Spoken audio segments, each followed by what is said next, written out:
একজন ব্যক্তি গিটার বাজাতো, গান গাইতো, মাদকের সাথে ছিল, মেয়ে নিয়ে ফুর্তি করত, সেখান থেকে এসেছে নামাজ পড়ছে, এই জন্য কি সে জঙ্গি হয়ে যাবে?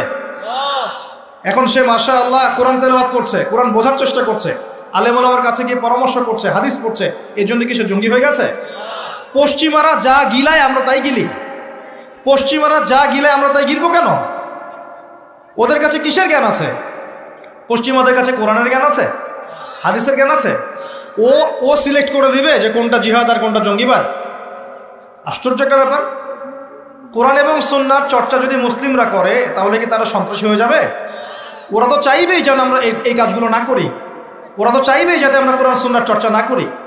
ওরা যা বলে সেই ভাষায় আমরা কথা বলা শুরু করেছি।